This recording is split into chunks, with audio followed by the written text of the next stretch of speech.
Ako si Mai Salazar, hatid sa inyo ang mga pinakamainit na balita sa bansa dito sa News Force. Sa ulo ng mga balita, tigil pasada, muling ikinasa ng grupong Piston. Kaso ng heat stroke at heat cramp sa mga lugar ng Maynila at Cagayan posibleng tumaas. Higit 1,000 katao nagprotesta sa Sampaloc, Manila bilang panawagan na ipagtanggol ang teritoryo sa West Philippine Sea. Mga Pilipino sa Taiwan ligtas sa serye ng lindol. Ilang mountaineers umakyat sa summit ng Bulkang Mayon kahit ipinagbabawal. Paris-bound athletes ng Pilipinas muling nadagdagan. Patas at pantay na balita, komprehensibong ulat para sa pulso ng masa. Ito ang News Force. Para sa unang balita, nagkasamuli ang grupong Piston ng 2 araw na tigil pasada bilang pagtutol sa PUVMP ng gobyerno. Narito ang ulat ni Princess Castro. Muli na namang nagsagawa ng 2 araw na tigil pasada ang grupong Piston simula ngayong araw na tatagal hanggang bukas ika-30 ng Abril.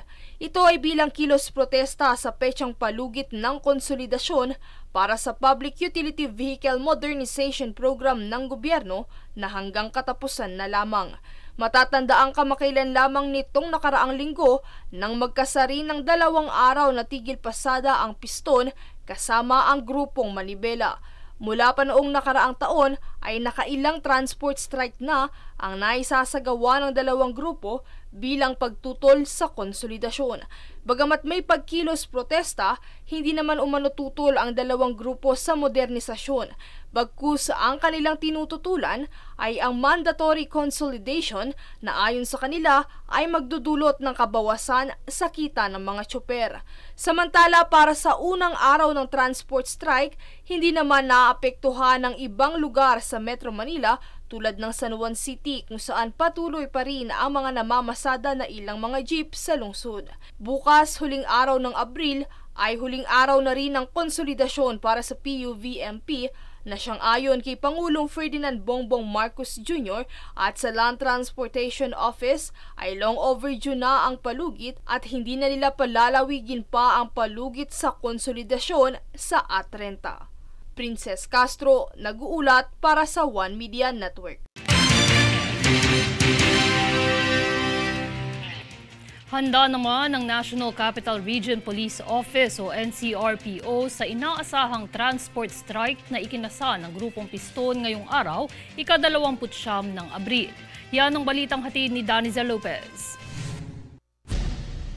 Nakahanda na ang National Capital Region Police Office o NCRPO na alalayan ang mga commuters sa transport strike na ikinasa ng grupong Piston. Ito'y dahil sa pagtatapos ng araw ng palugit bukas ika-30 ng Abril para sa jeepney consolidation na isinusulong ng pamahalaan. Pagtitiyak ng NCRPO, mayroong 70 sasakyan para magbigay ng libreng sakay sa mga kababayan na maapektuhan ng nasabing strike. Nakatakda ring ipakalat ang kapulisan para bantayan ang kaligtasan at seguridad ng publiko. Sa pahayag ni NCRPO Director Major General Jose Melencio, naka-full alert status din ng kapulisan bilang bahagi ng contingency plan nito. Matatandaan na hindi na pinalawig pa ni Pangulong Ferdinand Bongbong Marcos Jr. ang petsa ng palugit para sa Public Utility Vehicle o PUV consolidation. Danizel Lopez, nag-uulat para sa One Media Network. Sinimulan na ng National Food Authority o NFA ang pamamahagi ng mga NFA palay sa mga magsasaka upang mapataas ang benta nito.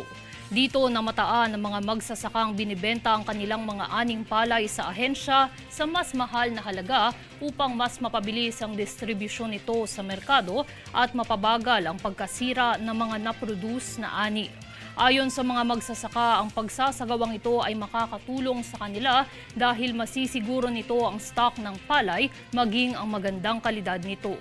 Paglilinaw ng NFA, hindi sila nakikipagkumpetensya sa local traders, hangarin lamang nila na matulungan ng pamahalaan na magkaroon ng sapat na supply alinsunod sa target na 5% produksyon ng bigas. Ipinagpaliban muna ng PNP ang rekomendasyon na regulasyon tungkol sa tattoo ng mga kapulisan. Anya, kailangan pa itong pag-aralan ng mabuti. Para sa detalye, narito si Francis Riodique. Ayon kay PNP Chief Police General Romel Marbil, dapat pang mas pag-aralan ang regulasyon tungkol sa pagkakaroon ng mga tattoo ng mga pulis. Kaya naman ipinagpaliban muna ang rekomendasyong isinumite ng Firearm and Explosive Office o FEO ng PNP. Ayon kay PNP spokesperson Colonel Jean Fajardo, iniutos ni PNP Chief Marbil sa Directorate for Personnel and Records o DPRM na muling pag-aralan ang rekomendasyon. Matatandaang naglabas ng rekomendasyon ng FEO na ipabura ang mga tattoo ng mga pulis. Pagigit pa ni Fajardo, pag-aaralan muna ito dahil sa mga isyung medikal at kalusugan. Sa kasalukuyan, ipinag-utos ng PNP na magsumite ng affidavit ang mga pulis na nagdedeklara ng kanilang mga tattoo sa katawan. Dagdag pa rito, mahigpit na ipinagbabawal ng PNP ang pagkakaroon ng mga tattoo na siyang nagpapakita ng kahit anong klase ng diskriminasyon at malalaswang konsepto. Francis Riodique, nag-uulat para sa One Media Network. Dulot ng matinding init ay naglabas ng bagong alituntunin ng Philippine Postal Corporation o PhilPost ng oras ng trabaho para sa mga kartero nito. Yan ang ating alamin sa ulat ni Daniza Lopez. Pinahihintulutan ng Philippine Postal Corporation o PhilPost ang mga kartero na umpisahan ang kanilang oras ng trabaho na magpadala ng liham mula alas 6 na umaga o alas 7 upang maiwasan ang matinding init na mayroon pagpatak ng tanghali. Nakatakda namang ilaan ang natitirang oras ng trabaho sa iba pang gawain gaya ng pagsasaayos ng impormasyon sa mga padadalhan, paghahanda ng mga sulat para sa susunod na araw, walk sorting at iba pa. Sa pagpapaalala ni Postmaster General Luis Carlos na panatilihin ang pag-iinom ng maraming tubig, ay nais din itong bigyan ng kamalayan ang mga empleyado sa epekto o sakit na dala ng matinding init ng panahon. Ang bagong alituntunin na ito ay nakabatay sa inilabas na abiso ng Philippine Atmospheric, Geophysical and Astronomical Services Administration o PAGASA na nagsasabing nasa 42 degrees Celsius hanggang 48 degrees Celsius ang delikadong tindi ng init sa bansa. Pinag-iingat din ng PAGASA ang publiko sa posibleng heat stroke, heat cramps at heat exhaustion sa ilalim ng delikadong heat index. Daniza Lopez, nag-uulat para sa One Media Network. Patuloy na nagbabala ang pag-asa sa panakanakang pagtaas ng temperatura sa bansa, lalo na sa mga lugar ng Maynila at mga probinsya sa Cagayan. Upang malaman ang mga indikasyon at kung papaano mapuksa ang epekto nito, tunghayan ng balitang hatid ni Jade Buhoy.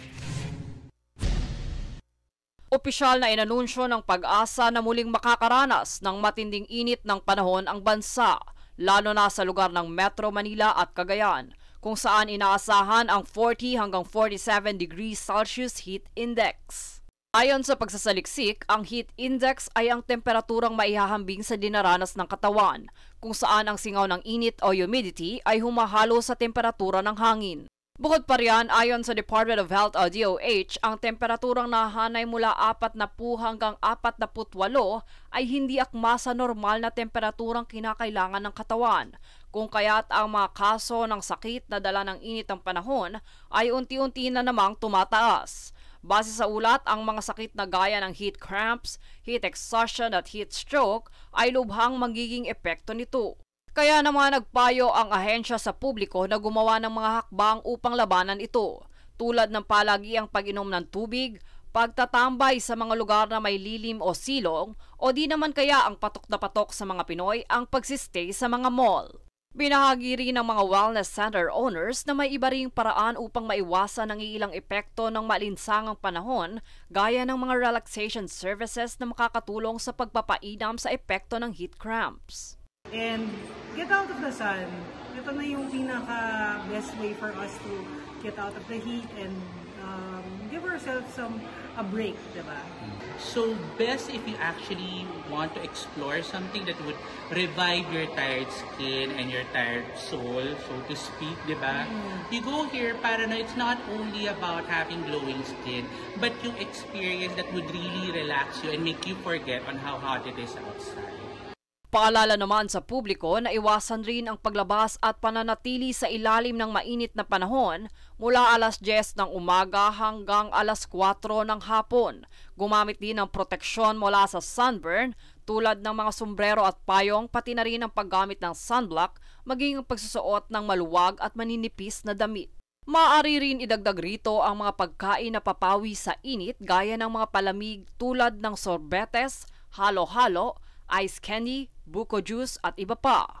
Babala naman ng Department of Health o DOH kahit ang mga taong may malusog na katawan o walang komplikasyon ay maaaring makaranas nito. Mangyaring tumungo lamang sa kanilang official website upang maging alerto sa banta ng tumitinding init ng panahon. Jade Buhoy, nag-uulat para sa One Media Network.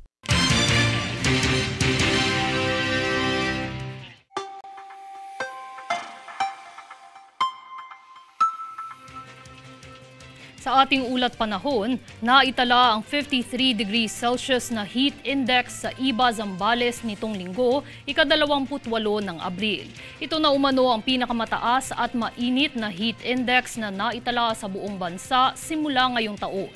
Itinuturing itong extremely dangerous na temperatura ayon sa Philippine Atmospheric, Geophysical and Astronomical Services Administration o PAGASA, kung saan patuloy na ipinapaalala ang ibayong pag-iingat at pagpapanatili na maging hydrated higit lalo ngayong tag-init.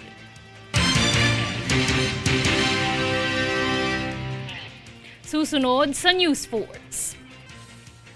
PCG at Vietnam Coast Guard mas paiigtingin ang maritime cooperation. Senator Risa Hontiveros isinusulong ang pagkumpiska ng mga armas ng mga tagasunod ni Kibuloy. Higit 1,000 katao nagprotesta sa Sampaloc, Manila bilang panawagang magkaisa ang bansa sa pagtatanggol sa teritoryo sa WPS. Manatiling nakatutok para sa higit pang mga balita sa pagbabalik ng News Force.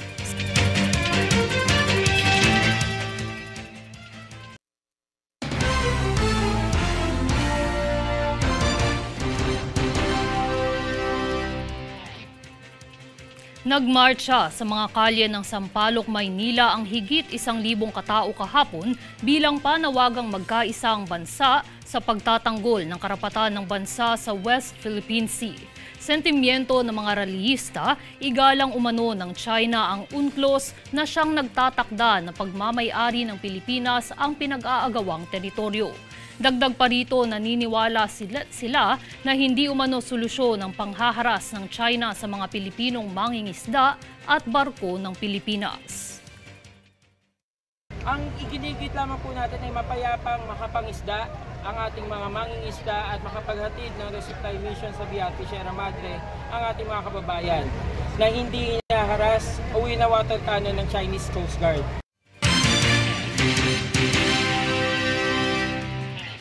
Matagumpay na naisagawa ng Philippine Coast Guard o PCG kasama ang Vietnam Coast Guard o VCG ang inaugural bilateral meeting sa pagitan ng dalawang ahensya ng Coast Guard sa Hanoi, Vietnam.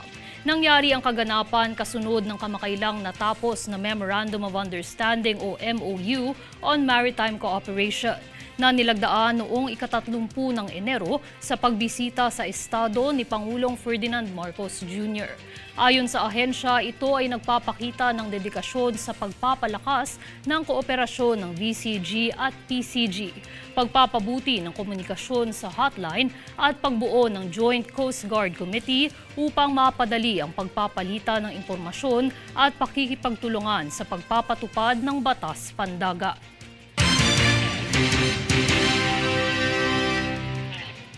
Kinansela na ng PNP ang lisensya ng mga baril ni Pastor Apollo Kibuloy at panawagan naman ni Senator Risa Hontiveros kumpiskahin din ang mga arms ng mga tagasunod ng pastor.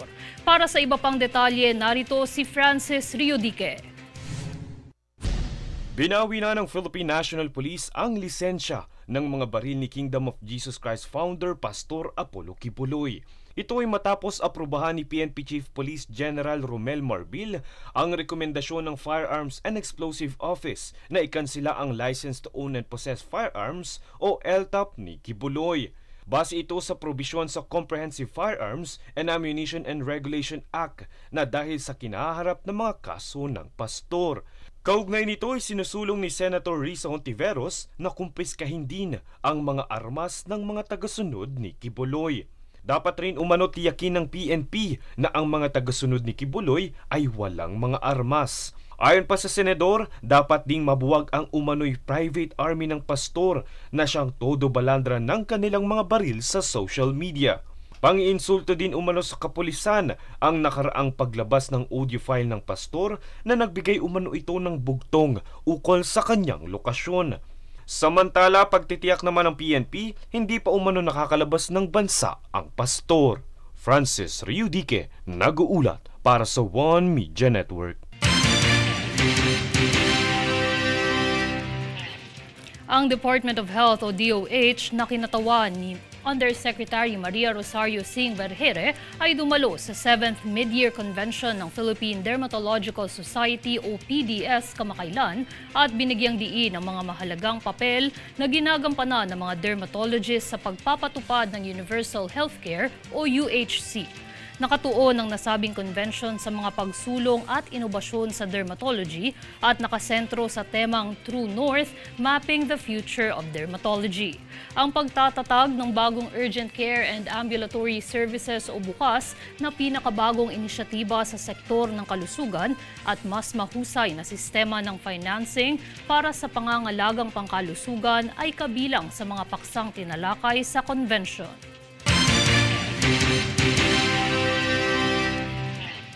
Upang mapabilis ang proseso sa pagsasaka at matulungan ang pag-unlad ng mga katutubong mangyan sa bayan ng Occidental Mindoro, naghandog ang Department of Agriculture o DA ng pondo upang matugunan ang iilan sa pangangailangan nila rito. Narito si Jade Buhoy para sa buong ulat. Sa bayan ng Occidental Mindoro, naghandog ang Department of Agriculture o DA ng 1,400,000 pisong interbensyong pang-agrikultura at ipinahatid ito para sa mga magsasakang mangyan. Ayon sa ulat, ito ay kinakailangan para sa mga material gaya ng pump at engine sa patubig, pakete ng samot-saring binhi ng gulay, mais at maging ang bigas. Dito isinagawa rin ang Registry System for Basic Sectors and Agriculture para sa mga katutubong kaakibat ng munisipyo sa mga gawaing pang-agrikultura. Tugon naman ng mga katutubo sa interbensyong ito, lubhang makakatulong ang paghahandog sa kanilang pangangailangan sa gawain ng pagsasaka dahil hindi na nila kinakailangan pang bumaba at tumungo sa malayo upang makuha ang patanim at makapagrehistro sa talaang inilunsad ng ahensya. Ang interbensyong ito ay sa ilalim ng Servisyo Caravan alinsunod ng Executive No. 70 na naglalayon ng pagkakabuklod at kapayapaan tungo sa progresibong komunidad. Jade Buhoy, nag-uulat para sa One Media Network. Nagsagawa ng clearing operation nitong linggo ang MMDA team sa mga kalsada sa Mabuhay Lanes bilang paghahanda sa nalalapit na partial closure ng EDSA Kamuning Flyover Southbound. Tunghayan ng kabuuang detalye sa ulat ni Princess Castro. bilang paghahanda sa nalalapit na 6 na buwang partial closure para sa biphase retrofitting ng southbound portion ng EDSA Kamuning Flyover sa Quezon City, nagsagawa nitong linggo, ika-28 ng Abril ng sidewalk at road clearing operations ang Metropolitan Manila Development Authority o MMDA sa mga alternatibong ruta sa Mabuhay Lanes. Isinagawa ang clearing operations upang matiyak na ang mga alternatibong ruta ay madadaanan ng maayos at walang sagabal para sa mga motorista. Ang operasyon ay pinangunahan ni Assistant General Manager for Operations David Angelo Vargas kasama si Sidewalk Clearing Operations Group Head Director Francisco Martinez at Special Operations Group Strike Force Officer in Charge Gabriel Go. Samantala, nasa kabuwang 105 sasakyan sa Panay Avenue, Scout Borromeo, Sergeant Esguera, Samar Avenue at iba pang lokasyon sa loob ng lugar ang naisyuhan ng violation ticket ng MMDA team dahil sa illegal parking habang 4 na sasakyan ang na-impound. 1,000 piso ang multa para sa mga natiketan ng attended illegal parking habang 2,000 piso naman para sa mga unattended. Sa kabilang banda, dinala ang mga na-impound na sasakyan sa impounding area ng ahensya sa Tumana, Marikina City. Bukod sa road clearing operations, nagsagawa rin ng sidewalk clearing operations ang team upang tugunan ng illegal vending, stall o store extensions, sidewalk encroachment, at iligal na pagtatapon ng basura na maaaring makahadlang sa paggamit ng mga pedestrian sa mga bangketa at maaaring magdulot ng traffic congestion. Simula ika-unang araw ng Mayo ay pansamantalang isasarado ang 1.5 kalsada sa naturang tulay alinsunod sa pagkumpuni ng Department of Public Works and Highways bilang paghahanda sa mga nakaambang sakuna, kabilang na ang pinangangambahang pagtama ng dabiguan sa Metro Manila. Samantala, inaasahan namang muling magbubukas ang nasabing flyover sa ika-25 ng Oktubre taong kasalukuyan. Kaugnay nito ay mangyaring bisitahin sa opisyal na Facebook page ng MMDA ang kumpletong listahan ng mga alternatibong ruta na maaaring daanan alinsunod sa partial closure ng tulay. Princess Castro, nag-uulat para sa One Media Network. Samantala, walang ulat na mga Pilipinong nasaktan matapos ang pagyanig na naitala sa Taiwan kamakailan. Isang magnitude 6.1 na sinundan ng 5.8 na lindol ang naitala ayon sa Central Weather Administration. Nakaalerto naman ang migrant workers offices sa Taipei, Taichung at Kaohsiung kung sakaling kailanganin ng tulong ng mga overseas Filipino workers sa Taiwan.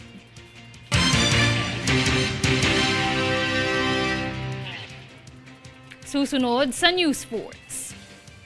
DOT matagumpay na naisagawa ang ikalawang edisyon ng Mindanao Tourism Expo. Ilang mountaineers umakyat sa summit ng Bulkang Mayon kahit ipinagbabawal. Makati pinarangalan ng ika-118th centenarian. Wait lang.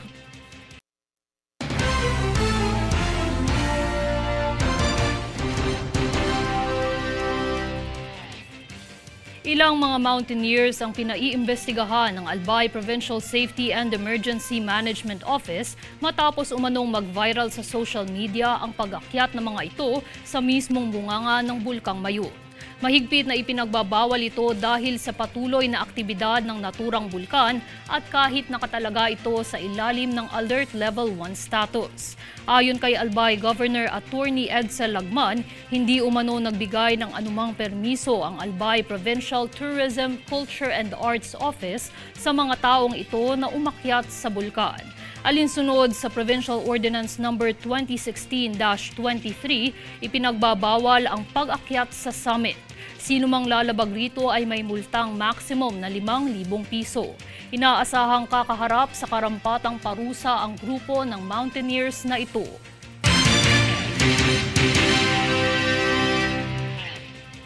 Matagumpay na isinagawa ng Department of Tourism o DOT ang ikalawang edisyon ng Mindanao Tourism Expo o MTEX kamakailan sa Atrium Litketkay Center sa Cagayan de Oro City. Ang edisyong ito ng MTEX na may temang Limitless Adventures in Mindanao ay nagpapakita ng mga adventurous spot na maaaring mabisita sa buong host region na Northern Mindanao, pati na rin ang iba pang mga lokasyon sa island group. Ang nasabing expo ay nagtampok ng higit sa 100 exhibitor at mga demonstrasyon ng produkto mula sa lahat ng DOT regional offices na nagpapakita ng malawak na hanay ng mga turismo ng bansa.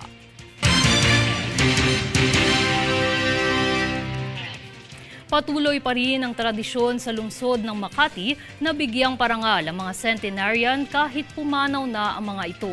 Sa pagpanaw ni Rosalinda Orosa ng Barangay Dasmariñas sa edad na 100, nakatanggap ang mga benepisyaryo nito ng 100,000 piso. Pagbabahagi ni Mayora Abby, ito'y isang patunay ng dedikasyon ng Makati na ipagpatuloy ang tradisyon ng pagbibigay ng puri at parangal sa mga residente ng lungsod.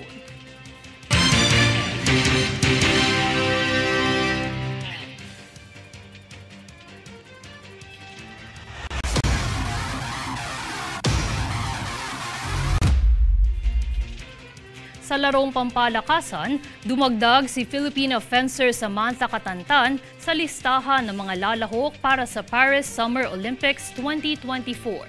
Nakamit ng Olympian qualifier ang ticket pa Paris matapos magwagi sa pambato ng Kazakhstan na si Sofia Aktayeva sa Women's Foil Final of the Asia-Oceania Zonal Olympic Qualifier na ginanap sa Fujairah, UAE. Si Catantan ang kauna-unahang Pinay na fencer na nakwalipika para sa Olympics. Sa kabuuan, nasa 12 atleta kasama ang iba pang atletang pasok dahil sa universality rule ang tutungong Paris para sa kompetisyon.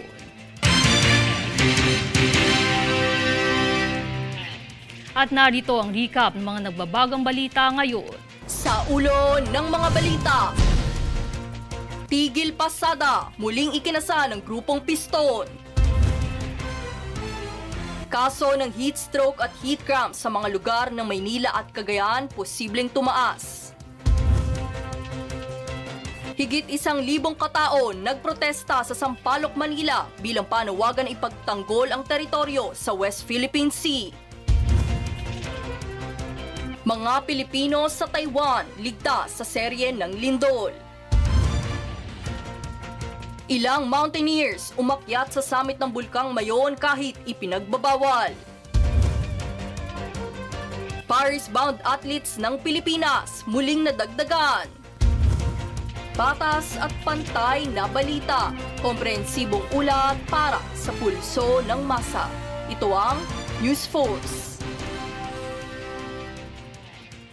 At yan ang pinakamainit na mga balita ngayong araw. Manatiling nakatutok sa aming mga ulat at updates sa aming Facebook page, facebook.com/OneMediaNetwork. Ako si Mai Salazar at ito ang News Force.